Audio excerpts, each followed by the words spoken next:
किस प्रकार इस प्राण पर विजय पाई जाए, यही प्राणायाम का एकमात्र उद्देश्य है। इस प्राणायाम के संबंध में जितनी साधनाएं और उद्देश्य हैं, सबका यही एक उद्देश्य है। हर एक साधनार्थी को उसके सबसे समीप जो कुछ है उसी से साधना शुरू करनी चाहिए।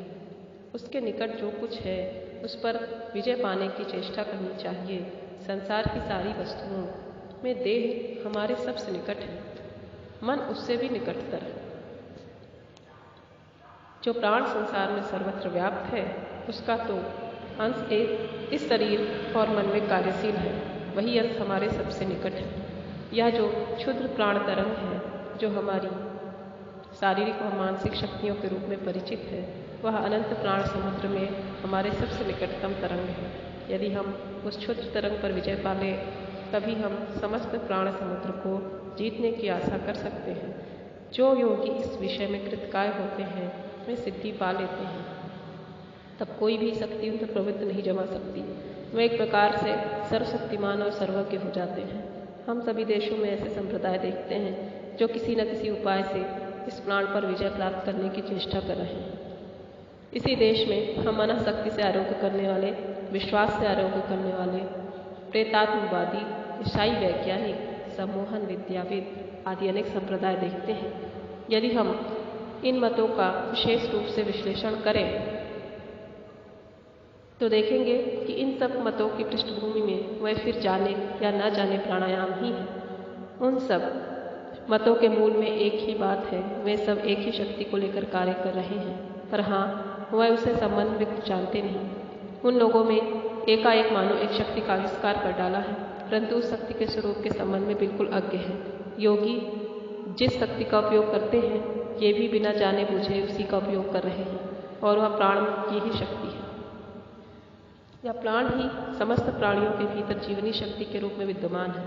विचारणा इतनी सूक्ष्मतम और उच्चतम अभिव्यक्ति है, फिर इसे हम साधारणतः विचारणा की आख्या देते हैं। यही प्राण की एकमात्र वृत्ति नहीं है। इसके अतिरिक्त हमारा एक न्यूनतम कार्य क्षेत्र भी है, जिसे हम जन्मजात प्रवृत्ति अथवा ज्ञान रहित चित्तवृत्ति अथवा मन की अवचेतन भूमि कहते हैं।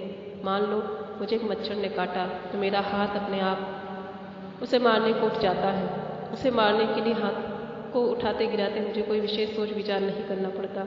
यह भी विचारणा की एक प्रकार की अभिव्यक्ति है। शरीर के समस्त स्वाभाविक कार्य इसी विचारणा के स्तर के अंतर्गत है। इससे उन्नत विचारणा का एक दूसरा स्तर भी है, जिसे सज्ञान अथवा मन की चेतन भूमि कहते हैं। हम युक्ति तर्क करते हैं, विचार करते हैं, सब विषयों के पक्षापक्ष सोचते हैं, लेकिन इतना ही पर्याप्त नहीं। हमें मालूम है युक्ति या विचार बिल्कुल छोटी सी सीमा के द्वारा सीमित है। वह हम लोगों को कुछ ही दूर तक ले जा सकता है, इसके आगे इसका कोई अधिकार नहीं। जिस वृत्त के अंदर वह चक्कर काटता है वह बहुत ही सीमित, बहुत संकीर्ण है, परंतु साथ ही हम यह भी देखते हैं कि बहुत से तथ्य बाहर से सहसा इस वृत्त के भीतर आ जाते हैं।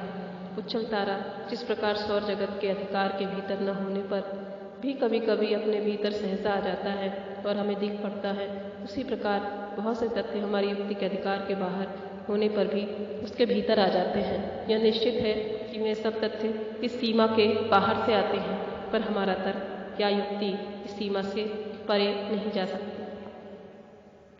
इस छोटी सी सीमा के भीतर उन तथ्यों के प्रवेश के कारण यदि हम खोजना चाहते हैं तो हमें अवश्य इस सीमा से बाहर जाना होगा। हमारे विचार, हमारी युक्तियाँ वहाँ नहीं पहुँच सकती। योगियों का कहना है कि संज्ञान या चेतन भूमि ही हमारे ज्ञान की चरम सीमा नहीं है। मन इन दोनों भूमियों से भी उच्चतर भूमि पर विचरण कर सकता है।